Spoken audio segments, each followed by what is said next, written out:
আসসালামু আলাইকুম আরহামতুল্লাহ। সম্মানিত দর্শক, আশা করছি আপনারা আল্লাহ তাআলার অশেষ রহমতে ভালো আছেন এবং সুস্থ আছেন। সম্মানিত দর্শক, আজকে আমি আলোচনা করব এশারের নামাজের পরে 3 বার সূরা ইখলাস পাঠ করলে কি হয়, কি লাভ হয়, এর সম্পর্কে আমি বিস্তারিত আলোচনা করব ইনশাআল্লাহ। আপনারা ধৈর্য সহকারে এই ভিডিওটি সম্পূর্ণ দেখতে থাকেন, কারণ এই আমলটি আপনারা কিভাবে করবেন, কারা করবেন, করলে কী লাভ হবে, এ নিয়ে আমি বিস্তারিত আলোচনা করব। ভিডিওটি খুবই ছোট হবে, আপনারা সম্পূর্ণ ভিডিওটি দেখে তারপর আমলটি করার চেষ্টা করবেন। সম্মানিত দর্শক, যারা এই চ্যানেলে নতুন আসছেন, এখনও পর্যন্ত চ্যানেলটি সাবস্ক্রাইব করেন নাই, অবশ্যই চ্যানেলটি সাবস্ক্রাইব করে পাশে থাকবেন, যাতে করে নতুন নতুন ভিডিওগুলো সবার আগে পেয়ে যান। সম্মানিত দর্শক, তো আমরা এই আমলটি এশার নামাজের পরে আমাদেরকে করতে হবে এক জায়গায় বসে। তো আমরা যদি এই আমলটি করার আগে আমাদেরকে নিয়তটা সহি শুদ্ধ করে নিতে হবে, যে এই আমলটি আমি শুধুমাত্র আল্লাহ তাআলার সন্তুষ্টি অর্জনের জন্য করতেছি, সেইভাবে আমাদেরকে নিয়ত করে নিতে হবে। তারপরে আপনি কি করবেন, এই যে সূরা ইখলাস সহি শুদ্ধভাবে আপনাদেরকে শিখে নিতে হবে। আমার মা বোনেরা রয়েছেন যারা এশারের নামাজের পরে আপনারা বসে থাকেন বা অনেক কাজের মধ্যে লিপ্ত হয়ে থাকেন, আপনারা কি করবেন, এশার নামাজের পরেই, ফরজ নামাজের পরেই আপনি 3 বার, শুধুমাত্র 3 বার সূরাতুল ইখলাস পাঠ করবেন। তো কিভাবে পাঠ করবেন, আমি প্রথমে সহি শুদ্ধভাবে সূরাতুল ইখলাস পাঠ করব, তারপরে আমলটি কিভাবে করতে হয় সেটিও আপনাদেরকে বলে দেওয়ার চেষ্টা করব। তো আমি আপনাদের সম্মুখে সূরাতুল ইখলাস পাঠ করতেছি, আপনারা যারা পারেন তারাও শুনবেন, আর যারা পারেন না তারা শিখে নেবেন। আউযু বিল্লাহি মিনাশ শাইতানির রাজিম। বিসমিল্লাহির রহমানির রহিম। قل هو الله أحد الله الصمد لم يلد ولم يولد ولم يكن له كفوا أحد بسم الله الرحمن الرحيم قل هو الله أحد الله الصمد لم يلد ولم يولد ولم يكن له كفوا أحد। তো এরকমভাবে আপনি সূরাতুল ইখলাস সহি শুদ্ধভাবে আগে শিখে নেবেন, তারপর আপনারা আমলটি করবেন।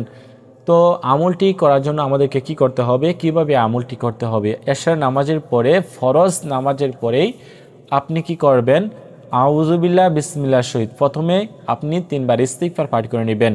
হ্যাঁ, নামাজ শেষ করে কিন্তু আমরা আস্তাগফিরুল্লাহ আস্তাগফিরুল্লাহ পাঠ করি।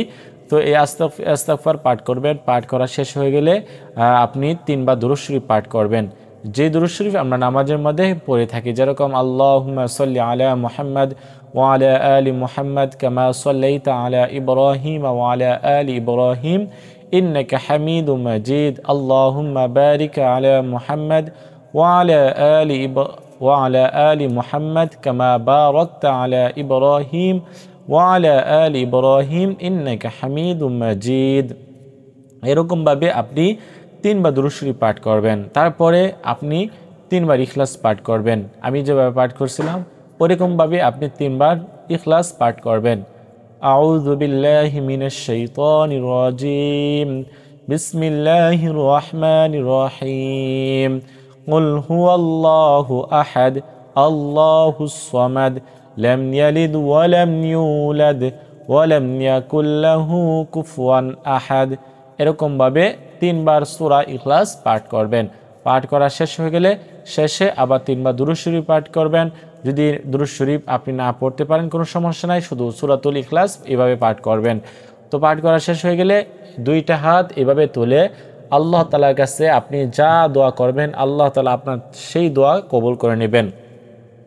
মোট কথা হচ্ছে, এই যে আমলটি রয়েছে, এই আমলটি যদি আমরা এভাবে করি আমাদের কি লাভ হবে, আমাদের আল্লাহ তাআলার কাছে আপনি যা দোয়া করবেন মুনাজাত করে আল্লাহ তাআলা সেই দোয়া কবুল করে নেবেন এবং আপনার পেরেশানি দূর করে দিবেন, আপনার মাল দৌলত বাড়িয়ে দিবেন।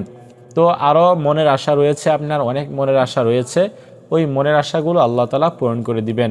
তো এই বিশেষ কিছু মানে হাজতের জন্য, প্রয়োজনের জন্য, আপনার যে কোনো প্রয়োজন থাকুক না কেন, আপনি এভাবে আমলটি করে আল্লাহ তাআলার কাছে দোয়া করবেন, আল্লাহ তাআলা অবশ্যই আল্লাহ তাআলা আপনার দোয়া কবুল করে নেবেন।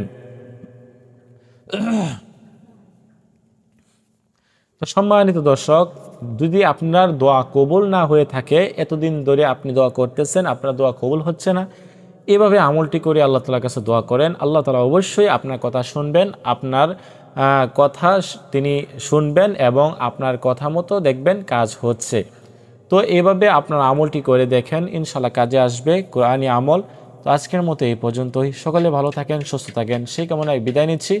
আল্লাহ হাফেজ। আসসালামু আলাইকুম ওয়া রাহমাতুল্লাহ।